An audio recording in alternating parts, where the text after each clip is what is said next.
والصلاة والسلام على سید الانبیاء والمرسلین اما بعد فاعوذ باللہ من الشیطان الرجیم بسم اللہ الرحمن الرحیم یا ایہا الذین آمنوا استعینوا بالصبر والصلاة ان اللہ مع الصابرین صدق اللہ العظیم ان اللہ وملائکتہ یصلون علی النبی یا ایہا الذین آمنوا صلوا علیہ وسلموا تسلیما الصلاة والسلام علیک یا سیدی یا رسول اللہ وعلی آلک واصحابک یا سیدی یا حبیب اللہ الصلاة والسلام علیک یا سیدی یا نبی اللہ وعلی آلک واصحابک یا سیدی یا محبوب رب العالمین۔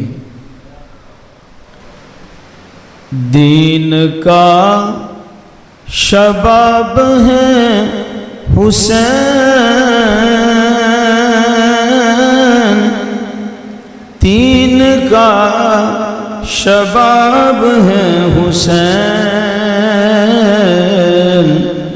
یہ منقبت کے چند اشعار ہیں، آپ صاحب میرے ساتھ مل کر پڑھیں گے تاکہ سب کی حاضری امام علی مقام کی بارگاہ میں لگ جائے۔ دین کا شباب ہے حسین، دین کا شباب ہے حسین، دین کا شباب ہے حسین، دین کا شباب ہے حسین، عظمتوں کا باب ہے حسین، عظمتوں کا باب ہے حسین۔ مل کے کہہ دیں، عظمتوں کا باب ہے حسین، دین کا شباب ہے حسین۔ اور جس کو خود نبی نے سونگا،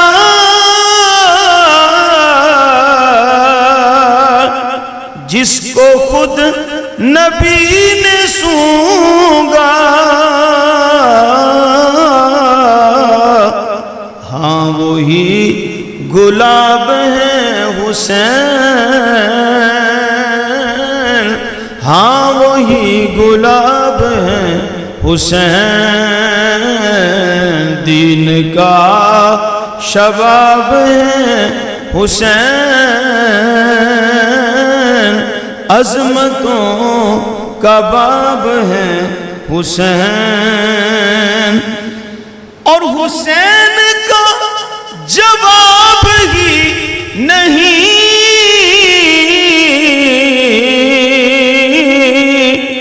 حسین کا جواب ہی نہیں،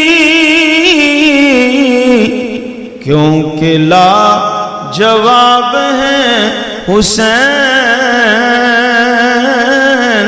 کیونکہ لا جواب ہے حسین، دین کا شباب ہے حسین، عظمتوں کے باب ہیں حسین۔ اور صرف فاطمہ کو ہے پتہ،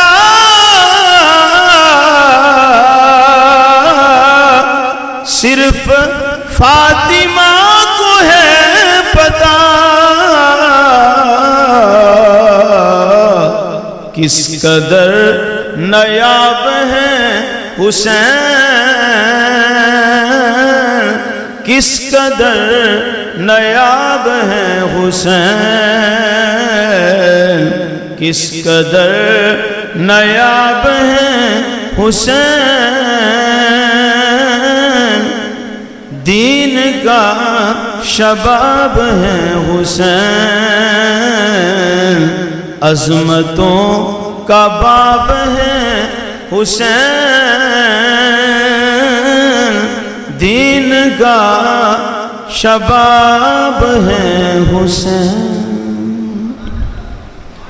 تمام حمد و ثنا تعریف و توصیف اللہ تعالی جل مجدہ الکریم کی ذات بابرکات کے لیے، جو خالق کائنات بھی ہے اور مال کے شش جہات بھی۔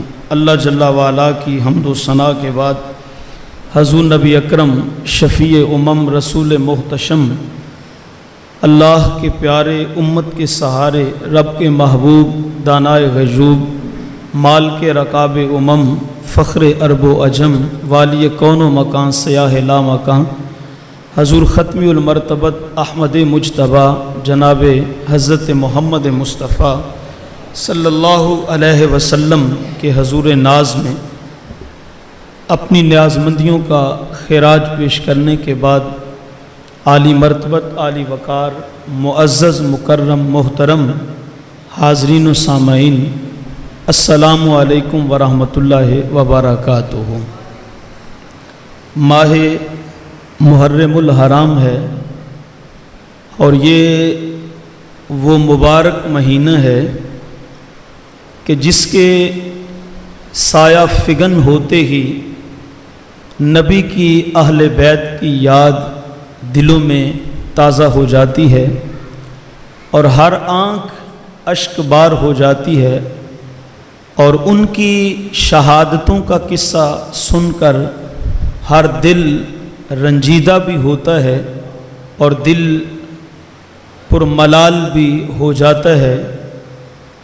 اور وہ نفوس قدسیہ کہ جنہوں نے اپنا سب کچھ تو قربان کر دیا، لیکن اپنے نبی کے دین پر آنچ کو آنا گوارا نہیں کیا، اور آج محراب و منبر پہ جو رونقیں ہیں، مساجد جو آباد ہیں، تو یہ انہی کی قربانیوں کا اور انہی کی شہادتوں کا صدقہ ہے۔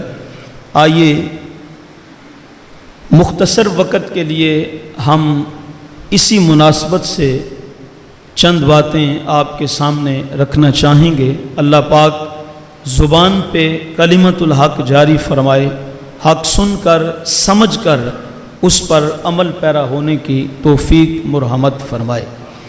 لیکن یہ بات ذہن میں رہے کہ جہاں پر اہل بیت کی یاد میں آنسو بہائے جاتے ہیں اور آنسو نکلتے ہیں اور دل رنج و ملال میں مبتلا بھی ہوتا ہے، تو میں کہا کرتا ہوں کہ ماہ محرم الحرام کا مہینہ یہ صرف رونے رلانے کا مہینہ نہیں ہے، یہ سمجھنے سمجھانے کا بھی مہینہ ہے۔ تو کچھ ایسی باتیں جو عقائد سے متعلق ہیں وہ بھی ہم نے سمجھنی ہیں، اس لیے کہ عمومی طور پہ جب ماہ محرم آتا ہے تو محراب و منبر پہ وہی خطابات، وہی واعظ کرتے ہیں اور وہی جو ہے وہ بیان کیا جاتا ہے کہ جس سے امت تڑپے اور امت روئے، اور زیادہ سے زیادہ ایسے واقعات کو پیش کیا جاتا ہے کہ جس سے زیادہ لوگوں کے آنسو نکلیں۔ تو ٹھیک ہے، ان کی یاد میں رونا بھی عبادت ہے، مگر یہ صرف رونے رلانے کے ایام نہیں ہے، بلکہ دین کو سمجھنے اور سمجھانے کے بھی ایام ہے۔ تو میں نے آپ کے سامنے دوسرے پارہ سے کچھ کلمات تلاوت کیے ہیں۔ ارشاد ہوا، یا ایھا الذین آمنو، اے ایمان والو، استعینوا بالصبر والصلاۃ، مدد مانگو صبر سے اور مدد مانگو نماز سے۔ یاد رکھیے، بڑے سے بڑی مصیبت آ جائے، بڑے سے بڑی پریشانی آ جائے، تو اہل ایمان کا شیوا یہ ہے کہ وہ اس وقت صبر کرتے ہیں اور صبر کر کے اپنے رب کو راضی کر لیتے ہیں۔ بڑے سے بڑا امتحان ہو، بڑی سے بڑی آزمائش ہو، بڑا سا بڑا صدمہ ہو، بڑی سے بڑی مصیبت اور تکلیف میں وہ اگرچہ مبتلا ہوں، لیکن ایمان والا وہ ہوتا ہے کہ جو ہر حال میں مصیبت کے وقت صبر کر کے اپنے رب کو راضی کر لیتا ہے۔ اور ہمیں حکم بھی یہی ملا ہے کہ ایمان والو، مشکل وقت آ جائے تو تم نے صبر کرنا ہے اور تم نے نماز پڑھنی ہے۔ بلکہ ایمان والوں کو کئی بار صبر کرنے کی تلقین بھی کی ہے اور صبر کرنے کا حکم بھی دیا ہے۔ تو حضرت مولا کائنات سے ہی کسی نے پوچھ لیا کہ حضرت یہ ایمان والوں کو بارہا صبر کرنے کی تلقین کی گئی ہے اور صبر کرنے کا حکم دیا گیا ہے، تو اس کی وجہ کیا ہے؟ ایمان والوں کو ہی کیوں بار بار صبر کرنے کا کہا جاتا ہے؟ تو حضرت مولا کائنات فرمانے لگے الایمان بالصبر کالرأس بالجسد، فرمایا ایمان کا تعلق صبر کے ساتھ اس طرح ہے جس طرح جسم کا تعلق جو ہے وہ سر کے ساتھ ہوتا ہے۔ اور آپ جانتے ہیں کہ سر کٹ جائے تو دھڑ بیکار ہو جاتا ہے، جب تک سر سلامت ہے تو دھڑ کارآمد ہے، اور جب سر کٹ جاتا ہے تو پھر سر کے کٹنے سے ہی جو جسم ہے، جو دھڑ ہے باقی، وہ بیکار ہو جاتا ہے۔ تو مولا کائنات فرمانے لگے جس طرح سر کٹ جائے تو دھڑ بیکار ہو جاتا ہے، فرمایا کسی بندہ مومن میں صبر نہ ہو تو پھر اس کا سینہ ایمان سے خالی ہو جاتا ہے۔ تو یہ ہو ہی نہیں سکتا کہ بندہ مومن مشکل وقت میں، مصیبت کے وقت میں وہ واہ ویلا کرے، وہ شور و غوغا برپا کرے، وہ شکایتیں کرنا شروع کر دے، وہ شکوے کی زبان کھول لے، بلکہ اہل ایمان کا یہ شیوا اور یہ وتیرہ رہا ہے کہ بڑے سے بڑے مصائب و آلام کے اندر بھی وہ گر جائیں تو وہ صبر کا دامن ہاتھ سے چھوڑنے نہیں دیتے، اور صبر سے ہی اللہ کی مدد اور اللہ کی نصرت اور اللہ کی رضا کو وہ حاصل کرتے ہیں۔ بلکہ ہمیں حکم ملا ہے کہ جب مصیبت آئے تو صبر کرنا، اور جب کبھی اللہ کی نعمت مل جائے تو اس پہ اللہ کا شکر ادا کرنا۔ لیکن یہ دونوں کام آج ہم میں نہیں رہے، نہ تو ملنے پہ ہم شکر کرتے ہیں اور نہ مصیبت کے وقت ہم جو ہے وہ صبر کرتے ہیں۔ اگر مصیبت آ جائے تو صبر کی بجائے واویلا شروع کر دیتے ہیں، شکوے کی زبان کھول لیتے ہیں، شکایتیں کرنے لگتے ہیں، اور اگر اللہ کی عطا ہو جائے تو یہ موقع تو ہے اس کا شکریہ ادا کرنے کا، لیکن ہم شکریہ ادا کرنے کی بجائے اس کی نافرمانی شروع کر دیتے ہیں۔ جو اس نے نعمت دی ہوتی ہے اسی نعمت کی وجہ سے ہم رب العالمین کی نافرمانی شروع کر دیتے ہیں۔ تو صاحب و ایمان والوں کو حکم ملا ہے کہ مصیبت کے وقت صبر کرنا ہے، اور نعمت کے ملنے پہ تم نے کیا کرنا ہے؟ شکر کرنا ہے۔ صبر کرنے کا بھی بڑا انعام ہے اور شکر کرنے کا بھی بڑا انعام ہے۔ وہ ایک عورت اور ایک مرد تھا، تو ان کا جب آپس میں نکاح ہو گیا، بیاہ ہو گیا، شادی ہو گئی، وہ میاں بیوی بن گئے، تو ایک زندگی کا حصہ گزار لینے کے بعد ایک دن وہ دونوں میاں اور بیوی اپنے گھر میں چارپائی پہ بیٹھے تھے، تو محبت بری گفتگو چل رہی تھی۔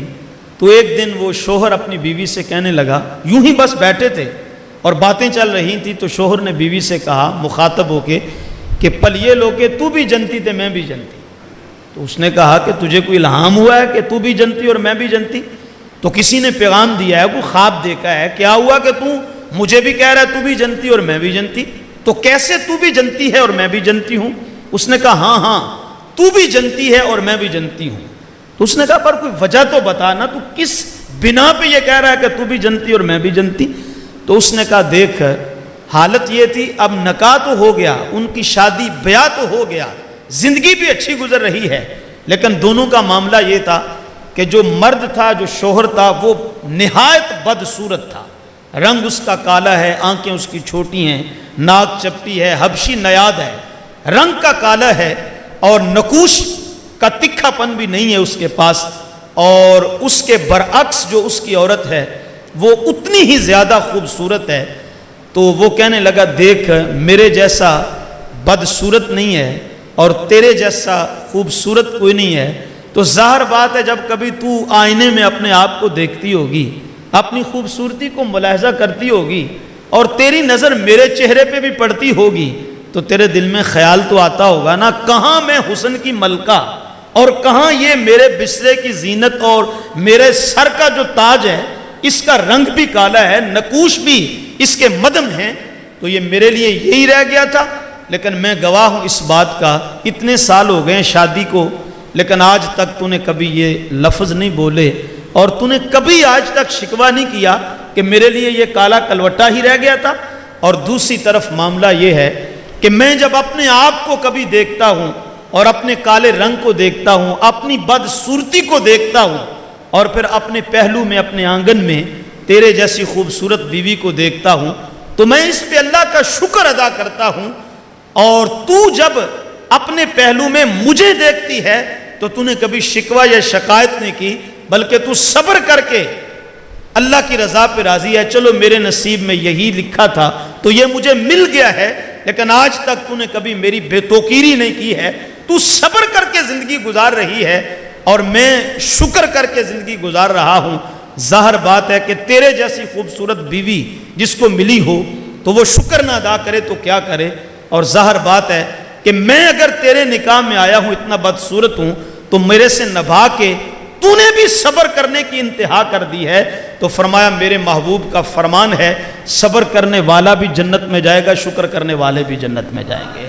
تو کہا میں شکر کر کے جنتی بن گیا اور تو صبر کر کے جنتی بن گئی۔ تو صاحبو ایمان والوں کو یہ حکم دیا گیا ہے کہ بڑی سے بڑی مصیبت بھی آ جائے تو بے صبری نہیں کرنی ہے، واویلا نہیں کرنا ہے، شکوے کی زبان نہیں کھولنی ہے، بلکہ تم نے دو کام کرنے ہیں۔ وہ دو کام کیا ہیں؟ فرمایا ایک تو صبر کر کے دکھانا ہے، اور دوسرا تم نے نماز کو نہیں چھوڑنا ہے۔ ہر حالت میں تم نے نماز پڑھنی ہے اور ضرور پڑھنی ہے، نہ تمہارا صبر قضا ہونے پائے اور نہ مصیبت کے وقت میں تمہاری کوئی نماز قضا ہونے پائے۔ یہاں میں آپ کی توجہ چاہوں گا، قرآن کے الفاظ بتاتے ہیں استعینوا بالصبر والصلاۃ۔ اب اس کا معنی یہ ہے کہ استعانت مانگو، مدد طلب کرو، کس سے؟ فرمایا صبر سے اور نماز سے۔ اب توجہ چاہوں گا، اب یہ حکم کس نے ہمیں دیا ہے؟ بولیے بھئی، ذرا سمجھانے کے لیے کوئی آپ کو بھی تھوڑا سا اپنی طرف متوجہ کرنا ضروری ہوتا ہے۔ تو میں آپ کو یہ بار بار ضامت نہیں دوں گا کہ سینے کا زور لگاؤ، دایاں ہاتھ کھڑا کرو، بایاں ہاتھ کھڑا کرو، لیکن تھوڑی سی میری بھی مجبوری ہے کہ جب تک آپ میرے ساتھ جڑیں گے نہیں، آپ کی توجہ میری گفتگو کی جانب نہیں ہوگی، تو پھر میں اپنی بات آپ تک سمجھا نہیں پاؤں گا اور آپ تک پہنچا نہیں سکوں گا، تو پھر میرے گفتگو کرنے کا فائدہ ہی نہیں ہے۔ تو اس لیے ذرا معذرت کے ساتھ آپ محسوس بھی نہ کیجئے گا، تھوڑا سا آپ کو میرے ساتھ چلنا پڑے گا۔ تو ایمان سے بتاؤ، مشکل وقت میں صبر سے مدد مانگنا اور نماز سے مدد مانگنے کا حکم ہمیں کس نے دیا ہے؟ سارے بولو، کس نے دیا ہے؟ اللہ نے دیا ہے۔ تو اس کا معنی یہ ہوا، اللہ خود کہہ رہا ہے اے ایمان والو، مشکل گھڑی جب آ جائے نا تو پھر صبر سے بھی مدد مانگ لینا، نماز سے بھی مدد مانگ لینا۔ بھئی مشکل وقت میں تو رجوع اس سے کیا جاتا ہے جو مشکل کشائی کرنے والا ہو، جو حاجت روائی کرنے والا ہو، جو اس مشکل کو دور کرنے والا ہو۔ تو یا اللہ مشکل وقت میں تو چاہیے یہ تھا تو حکم دیتا اپنے رب کی طرف رجوع کرنا، اپنے رب سے مدد لینا، لیکن تو فرماتا ہے کہ مشکل وقت آ جائے، مصیبت کا وقت آ جائے تو ایمان والو تم نے صبر سے بھی مدد مانگنی ہے، نماز سے بھی مدد مانگنی ہے۔ تو رب العالمین کا حکم ہے، تو معلوم ہوا کہ مشکل وقت میں صبر بھی مشکل کشائی کرتا ہے، نماز بھی مشکل کشائی کرتی ہے۔ صبر بھی مدد کرتا ہے، نماز بھی مدد کرتی ہے۔ میاں اگر صبر مدد ہی نہیں کر سکتا تو پھر اللہ نے حکم کیوں دیا اس سے مدد لینے کا؟ نماز مدد ہی نہیں کر سکتی تو اللہ نے حکم کیوں دیا ہے نماز سے مدد مانگنے کا؟ معلوم ہوا صبر بھی مدد کرتا ہے، نماز بھی مدد کرتی ہے۔ یہ وجہ ہے کہ صبر سے مدد بھی مانگنا جائز ہے، نماز سے مدد مانگنا بھی جائز ہے۔ اب اگلا جملہ آپ کی سماعتوں کی نظر ہے، اگر آپ کی توجہ ہو تو وہ یہ ہے، میاں یہ تو قرآن بتاتا ہے کہ مشکل وقت صبر سے بھی مدد مانگو، نماز سے بھی مدد مانگو، لیکن میں کہتا ہوں اگر صبر سے مدد مانگنا جائز ہے تو پھر صابرین سے بھی مدد مانگنا جائز ہونا چاہیے۔ اگر نماز سے مدد مانگنا جائز ہے تو پھر نمازیوں سے مدد مانگنا بھی جائز ہونا چاہیے۔ ہاں اگر صبر مدد کرتا ہے تو پھر صابرین بھی مدد کر سکتے ہیں، اگر نماز مدد کرتی ہے تو پھر نمازی بھی مدد کر سکتے ہیں۔ پھر وہ ضابطہ تو ٹوٹ گیا جو یہ کہا جاتا ہے کہ مدد مانگنی ہے تو صرف کس سے مانگنی ہے؟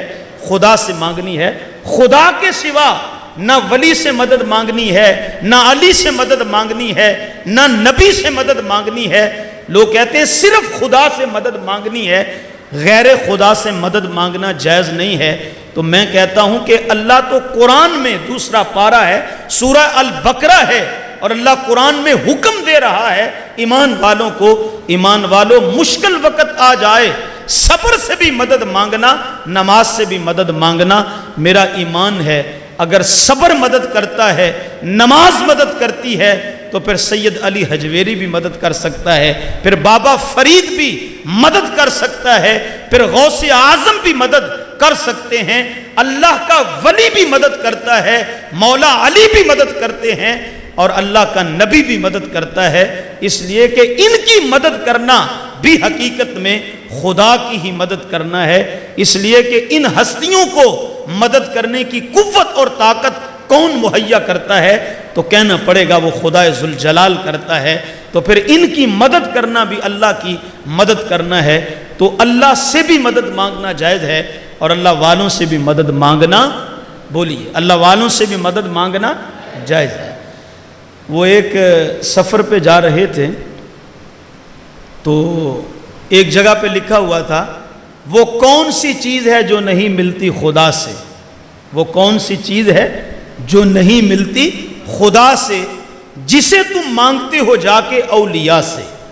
یعنی اس کے کہنے کا مطلب یہ تھا کہ جب اللہ کی بارگاہ میں سب کچھ ہے تو پھر اللہ سے ہی مانگنا چاہیے۔ یہ ولیوں کے پاس کے نبیوں کے چوکٹ پہ جا کے کیوں سوال کرتے ہو، ان سے کیوں مانگتے ہو؟ اللہ سے مانگنا چاہیے۔ تو لکھا ہوا تھا وہ کون سی چیز ہے جو نہیں ملتی خدا سے، جسے تم مانگتے ہو جا کے اولیاء سے۔ مطلب کیا کہ ولیوں نبیوں سے نہ مانگا کرو، خدا سے مانگا کرو۔ اب کسی عاشق کا وہاں سے گزر ہوا، کسی درویش کا وہاں سے گزر ہوا، تو یہ جو بابے ہوتے ہیں نا، یہ لمبی چوڑی باسوں میں نہیں پڑھنے والے ہوتے، مناظرے مجادلے یہ علماء کا طریق ہے، اللہ والوں کا یہ طریق نہیں ہے۔ اللہ والے ایک ہی بات بولتے ہیں، اگلے کا مقصد پورا حل کر کے رکھ دیتے ہیں۔ اچھا، دیوار پہ لکھا تھا وہ کون سی چیز ہے جو نہیں ملتی خدا سے، جسے تم مانگتے ہو جا کے اولیاء سے۔ وہ فقیر پاس سے گزرا، اس نے اسی کا جواب نیچے لکھ دیا۔ اس نے کہا وہ چندہ ہے جو نہیں ملتا خدا سے، جسے تم مانگتے ہو جا کے اغنیاء سے۔ بات سادی سی ہے، مدرسہ زیر تعمیر ہو، مسجد زیر تعمیر ہو، تو میاں پھر رسید بک چھپوا کر نہ کوئی دکان چھوڑیں، نہ کوئی مارکیٹ چھوڑیں، نہ کوئی مل چھوڑیں، نہ کوئی فیکٹری چھوڑیں۔ مسجد کے لیے چندہ مانگنے کی نوبت آئے تو پھر بازاروں میں کیوں جاتے ہو، دکانوں پہ کیوں جاتے ہو، فیکٹریوں میں کیوں جاتے ہو؟ اللہ سے عرض کیا کرو مالک تیرا گھر بنا رہے ہیں، ہم کسی دکان والے کے پاس نہیں جائیں گے، کسی مارکیٹ میں نہیں جائیں گے، گھر تیرا بنانا ہے، تو نے ہی آسمانوں سے دولت جو ہے وہ پھینکنی ہے، ہمیں دینی ہے۔ لیکن جب مسجد کی باری آئے، مدرسے کی باری آئے اور چندے کی باری آئے تو پھر کوئی دکان نہ چھوڑیں، کوئی فیکٹری نہ چھوڑیں، کوئی مارکیٹ نہ چھوڑیں، ہر کسی سے جا کے مانگیں۔ فرق اتنا ہے صاحبو، کچھ وہ ہیں جو مارکیٹوں میں جا کے مانگتے ہیں، کچھ وہ ہیں جو سید علی حجویری کے قدموں میں کھڑے ہو کے رب العالمین سے مانگتے ہیں۔ تمہیں اپنا مانگنا نصیب، ہمیں اپنا مانگنا نصیب۔ تو بات یہ ہے کہ اللہ تبارک و تعالی ہی دینے والا ہے، لیکن اسے اپنے بندوں سے بڑی محبت ہے، بڑا پیار ہے، دیتا وہی ہے لیکن اپنے محبوب بندوں پہ وار کے دیتا ہے۔ نعمتیں اسی کی ہوتی ہیں، لیکن اس کی نعمت کو لینے کے لیے بھی آسمان کے نیچے جھولی جو ہے وہ پھیلا کے کھڑا نہیں ہونا پڑتا، اس کے پیاروں کے پاس چل کے جانا ہی پڑتا ہے۔ تو کہا یا ایھا الذین آمنو، اے ایمان والو، استعینوا بالصبر والصلاۃ، مدد مانگو صبر سے اور مدد مانگو نماز سے۔ تو یہ ہمیں حکم دیا گیا ہے۔ ایمان والو، اگر بیٹا فوت ہو جائے، اگر کوئی باپ کسی کا فوت ہو جائے، کوئی بڑے سے بڑا نقصان ہو جائے، بڑی سے بڑی مصیبت آ جائے، تو فرمایا یہ دو کام تمہارے کرنے والے ہیں، یہ دو کام کر لینا، کوئی ٹینشن نہیں پاس آنے پائے گی۔ دو کام کون سے ہیں؟ فرمایا ایک صبر کا مظاہرہ کرنا، صبر سے کام لینا، اور دوسرا فرمایا تو تمہاری نماز چھوٹنی نہیں چاہیے، نماز کو نہیں چھوڑنا، نماز تم نے پڑھنی ہے۔ یہی وجہ ہے کہ قرآن کا یہ حکم ہے کہ مشکل وقت میں صبر کرنا ہے اور مشکل وقت میں نماز پڑھنی ہے۔ اب قرآن تھیوری ہے اور نبی کی اہل بیت نبوت کا جو کردار ہے وہ پریکٹیکل ہے، تو میاں یہ کبھی نہیں ہو سکتا کہ تھیوری اور ہو پریکٹیکل اور ہو تو پھر کبھی نتیجہ نہیں نکلتا۔ ہمیشہ نتیجہ تب نکلتا ہے جب تھیوری کے مطابق جو ہے وہ پریکٹیکل کیا جاتا ہے۔ تو صاحبو الہم سے لے کے والناس تک قرآن اگر تھیوری ہے تو حسین ابن علی کا کردار کربلا کے تپتے صحرا پہ اس تھیوری کا پریکٹیکل دکھائی دیتا ہے۔ اب قرآن کی یہ تھیوری اگر سامنے رکھیں، اللہ فرماتا ہے ایمان والو مشکل وقت میں تم نے صبر کرنا ہے اور تم نے نماز پڑھنی ہے، تو اس کا پریکٹیکل دیکھنا ہو تو آئیے تپتے کربلا کے تپتے صحرا کا مشاہدہ کرتے ہیں۔ جب حضرت امام علی مقام حضرت امام حسین رضی اللہ تعالی عنہ جوان علی اکبر کو قربان کر دیتے ہیں، 6 ماہ کا علی اصغر بھی قربان کر دیتے ہیں، اپنے بھائی کی اکلوتی نشانی حضرت قاسم کو قربان کر دیتے ہیں، اپنے بھانجے اون و محمد کی قربانیاں پیش کر دیتے ہیں، جب سارا کنبہ کہا دیتے ہیں، پھر جب اپنی جان قربان کرنے کا وقت آتا ہے تو میرا امام آسمان کی طرف اپنا چہرہ مبارک اٹھاتے ہیں اور عرض کرتے ہیں مالک سب کچھ قربان کر دیا ہے لیکن زبان پہ شکوہ نہیں ہے، یہی عرض کروں گا اگر تیری رضا اس میں ہے تو مولا تیرے حسین کی رضا بھی اس میں ہے، تیرا حسین صبر کر رہا ہے۔ اور پھر آپ نے علماء سے سنا ہے حسین کا جب سر دشمن نے کاٹا تھا تو اس وقت بھی میرے امام کا سر سجدے کی حالت میں، نماز کی حالت میں سجدے کے اندر سر جو ہے وہ پیشانی آپ کی زمین پہ لگی ہوئی ہے۔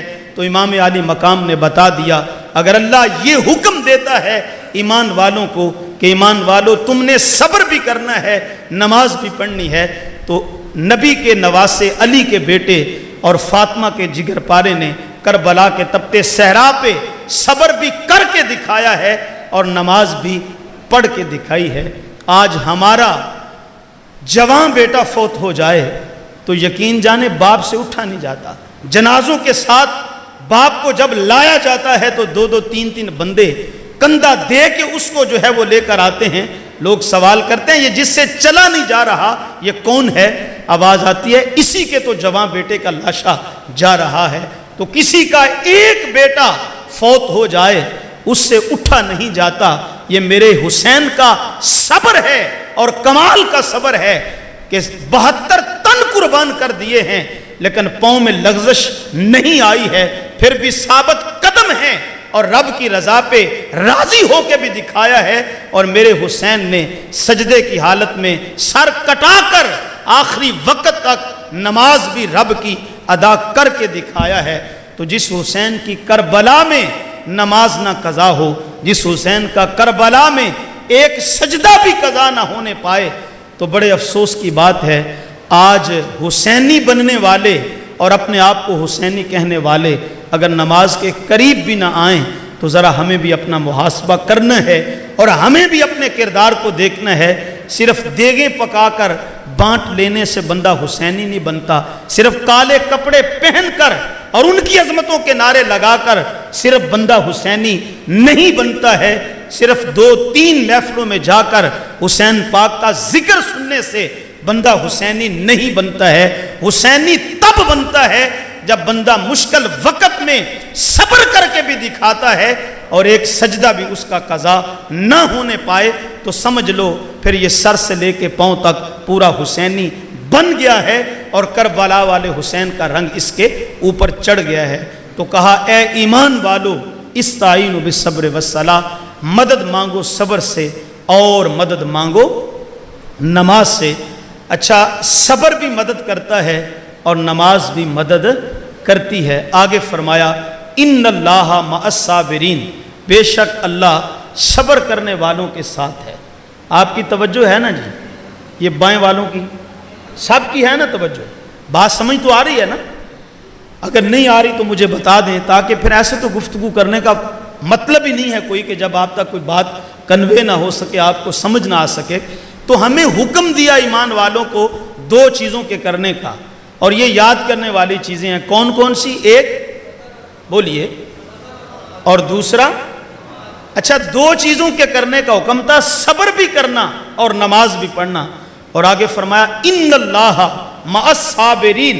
یہ بات سننے والی ہے اور سمجھنے کے قابل ہے، آپ کی توجہ رہی تو انشاءاللہ ایمان تازہ ہو جائے گا۔ آگے فرمایا ان اللہ مع الصابرین، بے شک اللہ صبر کرنے والوں کے ساتھ ہے۔ حافظوں سے پوچھئے، آیت قرآن پاک کی ختم ہو گئی، اب اس کے آگے آیت نہیں ہے، آیت یہیں پہ ختم ہو گئی، لیکن میں سوال کرنا چاہوں گا کہ دو چیزوں کے کرنے کا حکم تھا، ایک ہے صبر کرنا اور دوسرا ہے نماز پڑھنا، لیکن آگے فرمایا ان اللہ مع الصابرین، بے شک اللہ صبر کرنے والوں کے ساتھ ہے۔ حالانکہ ہونا یوں چاہیے تھا اللہ صابروں کے بھی ساتھ ہے اور اللہ نمازیوں کے بھی ساتھ ہے، چونکہ پیچھے ہمیں دو کام کرنے کا حکم دیا تھا، ایک صبر کرنے کا، دوسرا نماز پڑھنے کا، لیکن فرمایا کام تم نے دو کرنے ہیں، صبر بھی کرنا ہے، نماز بھی پڑھنی ہے، اور آگے فرمایا ان اللہ مع الصابرین، یہاں نمازیوں کو چھوڑ دیا اور کہا اللہ کی جو معیت ہے وہ صابرین کے ساتھ ہے۔ اب توجہ کا طالب ہوں، اس کا مطلب یہ ہرگز نہ کوئی سمجھے کہ نمازیوں کے لیے اجر نہیں ہے، نمازیوں کے لیے ثواب نہیں ہے، نمازیوں کے لیے اللہ کی رضا نہیں ہے۔ میاں نمازی کے لیے اجر بھی ہے، نمازی کے لیے ثواب بھی ہے، نمازی کے لیے رب کی رضا بھی ہے، نمازی کے لیے جنت کا وعدہ بھی ہے، نمازی کے لیے بہت بڑا ثواب بھی رکھا ہے، لیکن جب معیت کی بات آئی، سنگت کی بات آئی، ساتھ دینے کی بات آئی، تو پھر اللہ نے نمازیوں کو یہاں چھوڑ دیا، صرف صابرین کا ذکر کیا۔ یا اللہ معیت کے وقت، ساتھ کے وقت، سنگت کے وقت تو نے صرف صابروں کا ذکر کیا ہے، نمازیوں کو کیوں چھوڑ دیا ہے؟ تو آواز آتی ہے کہ اس لیے کہ میرا قرآن جو ہے وہ حسین کے لیے تھیوری ہے، اور میرے حسین کا جو کردار ہے وہ قرآن کی تھیوری کا پریکٹیکل ہے، اور قرآن اور نبی کی اہل بیت اس طرح جڑے ہوئے ہیں۔ میرے حضور نے فرمایا یہ کبھی بھی جدا نہیں ہوں گے حتیٰ یاردا علی الحوض، یہاں تک کہ قیامت کے دن جب حوض کوثر پہ میں بیٹھا ہوں گا اور میرے پاس میرا حسین آئے گا، تو میرے حضور نے فرمایا قرآن اس وقت بھی حسین کے ساتھ ہوگا، جب میرا حسن آئے گا قرآن اس وقت بھی نبی کی آل کے ساتھ ہوگا، میرے حسن و حسین کے ساتھ ہوگا۔ فرمایا یہ کبھی بھی آپس میں جدا نہیں ہوں گے۔ حضرات گرامی قدر، بات سیدھی سی ہے۔ اب یہاں اللہ فرما دیتا صابروں کے ساتھ نمازیوں کی معیت کا ذکر بھی کر دیتا، تو پھر کربلا کے تپتے صحرا پہ امتیاز کرنا مشکل ہو جاتا، حق پہ کون تھا اور غلطی پہ کون تھا۔ اس لیے کہ یہ بد نصیبی ہے اس امت کی، آج بھی اس امت کے اندر یہ بحث پائی جاتی ہے۔ لوگ کہتے ہیں کہ دو شہزادوں کی لڑائی تھی، یہ دو شہزادوں کا جھگڑا تھا، اقتدار کی خاطر گئے تھے، اس طرح کی باتیں آپ کو بھی سننے کو ملتی ہیں، لیکن میرے مولا نے پہلے ہی اس کا فیصلہ کر دیا تھا۔ شاید اللہ فرما دیتا کہ میں نمازیوں کے بھی ساتھ ہوں، تو پھر یزیدی بھی تو کہہ سکتے تھے نا کہ کربلا میں ہم بھی نماز پڑھ رہے تھے، اس لیے کہ نماز ادھر بھی ہو رہی تھی، نماز ادھر بھی ہو رہی تھی، اذان ادھر بھی ہو رہی تھی، اذان ادھر بھی ہو رہی تھی۔ بلکہ 10ویں محرم کا جب دن آیا تو جمعے کا دن تھا، تو عین نماز جمعہ کے وقت یزیدی لشکر سے آوازیں آنے لگی، اے حسین یا بیعت کے لیے تیار ہو جا یا پھر مقابل میں آ جا، جلدی کر، کسی فیصلے پہ آ، اس لیے کہ ہم نے ابھی نماز جمعہ بھی ادا کرنی ہے۔ حضرت علامہ عبدالغفور ہزاروی صاحب رحمت اللہ علیہ وزیر آباد والے، وہ فرمایا کرتے تھے بلے ہوئے نمازیوں، کیسی تمہارے سجدے ہیں، کیسی تمہاری نماز ہے۔ بے ایمانو، نماز کے اندر جس نبی کے نواسے پہ تم نے درود پڑھنا ہے اسی کو کہہ رہے ہو جلدی کرو، پہلے تمہیں کاٹیں پھر ہم نے نماز جمعہ ادا کرنی ہے۔ آپ فرمایا کرتے تھے بلے ہو نمازیوں، تمہاری نمازیں کس کام کی ہیں، تمہارے سجدوں کی حیثیت اور ویلیو ہی کیا ہے۔ تو صاحبو، کربلا کے میدان میں یہ امتیاز کرنا مشکل ہو جاتا کہ رب کی مدد کس کے ساتھ تھی، حسین کے ساتھ تھی یا یزید کے ساتھ تھی، اگر یہ اللہ نہ فرماتا، لیکن میرے مولا نے سورہ البقرہ میں دوسرے پارہ میں یہ فرما دیا ان اللہ مع الصابرین، اللہ صبر کرنے والوں کے ساتھ ہے، تو بتا دیا کہ کربلا کے میدان میں نمازیں تو ادھر بھی ہوں گی، کلمہ ادھر بھی ہوگا، اذان ادھر بھی ہوگی، لیکن سن لو کربلا کے میدان میں اللہ نمازیوں کے ساتھ نہیں ہے، اللہ صبر کرنے والے حسین ابن علی کے ساتھ ہے، اللہ صبر کرنے والے حسین ابن علی کے ساتھ ہے۔ اچھا وقت بھی ہو گیا، اب یہاں میں اور بھی کچھ دلائل دیتا، لیکن اللہ تعالیٰ نے شاعر کو، یہ جو شعراء ہوتے ہیں، شاعر کو اللہ تعالیٰ نے یہ کمال بخشا ہوتا ہے، جس طرح کہتے ہیں نا پنجابی میں کوزے میں دریا بند کرنے والی بات، تو کوزے کے اندر دریا کا بند کرنا بڑا ظاہر مشکل کام ہوتا ہے، لیکن اللہ نے کئیوں کو ملکہ دیا ہوتا ہے، وہ کوزے میں دریا کو بند کر دیتے ہیں، تو اللہ تعالیٰ نے شاعر کو یہ کمال دیا ہوتا ہے کہ وہ گھنٹوں پہ مشتمل جو مضامین ہوتے ہیں تو وہ اپنے چند اشعار میں اس کو بیان کر دیتے ہیں۔ اب اس میں پیر نصیر کا کلام پڑھ کے اپنی گفتگو کو سمیٹ رہا ہوں۔ اللہ تعالیٰ نے کربلا میں میدان میں بتا دیا تھا، پہلے ہی اعلان کر دیا تھا کہ ان اللہ مع الصابرین، کربلا میں اللہ نمازیوں کے ساتھ نہیں ہوگا بلکہ صابروں کے ساتھ ہوگا۔ ایمان سے بتاؤ، نماز تو یزیدی لشکر میں بھی پڑھی جا رہی تھی، اذان تو ادھر بھی ہو رہی تھی، لیکن ایمان سے بتاؤ کہ صبر کس کے پاس؟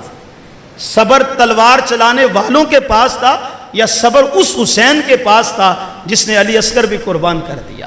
صبر تو اس حسین کے پاس تھا جس نے جوان علی اکبر کو بھی قربان کر دیا۔ تو اللہ تعالیٰ نے فرما دیا ان اللہ مع الصابرین، معیت کی جب بات ہوگی تو فرمایا پھر میری معیت نمازیوں کے ساتھ نہیں ہے بلکہ صبر کرنے والے حسین ابن علی کے ساتھ ہے۔ پیر نصیر نے کہا تھا اللہ اہل بیت پیغمبر کے ساتھ ہے، اللہ اہل بیت پیغمبر کے ساتھ ہے، اسلام کا وقار اسی گھر کے ساتھ ہے، اسلام کا وقار اسی گھر کے ساتھ ہے، اور جو شخص نور دیدہ حیدر کے ساتھ ہے، روز حشر وہ ساقیے کوثر کے ساتھ ہے، روز حشر وہ ساقیے کوثر کے ساتھ ہے۔ پیر نصیر نے فرمایا اللہ اہل بیت پیغمبر کے ساتھ ہے۔ اللہ کا ساتھ کس کے ساتھ ہے؟ اہل بیت پیغمبر کے ساتھ۔ اللہ قرآن میں فرماتا ہے ان اللہ مع الصابرین، اور آگے فرمایا اسلام کا وقار اسی گھر کے ساتھ ہے۔ اسلام کا وقار آج ہے، اسلام کی جو آج عزت ہے، اسلام کی جو آج عظمت ہے، تو ایمان سے بتاؤ یہ کس گھرانے کی قربانیوں کا صدقہ ہے؟ تو یہ اہل بیت نبوت کے گھرانے کی قربانیوں کا صدقہ ہے۔ تو کہا جو شخص نور دیدہ حیدر کے ساتھ ہے، روز حشر وہ ساقیے کوثر کے ساتھ ہے۔ پیر نصیر فرماتے ہیں جو شخص دنیا میں حسین ابن علی سے پیار کرتا ہے، قیامت کے دن وہ حضور کے قدموں میں اٹھایا جائے گا، قیامت کے دن ساقیے کوثر کی اس کو شفاعت بھی نصیب ہوگی اور اس کو حضور کا ساتھ بھی نصیب ہوگا۔ تو آئیے ان شہزادوں سے محبت کیجئے، ان شہزادوں سے پیار کیجئے، انہی کی محبت حضور کی محبت ہے، اور انہی کی محبت سے خدا کا قرب بھی ملتا ہے، خدا کی رضا بھی نصیب ہوتی ہے۔ اللہ پاک اہل بیت نبوت کی محبت سے ہمارے دلوں کو آباد رکھے، ہمارے دلوں کو شاد رکھے۔ وآخر دعوایا ان الحمدللہ۔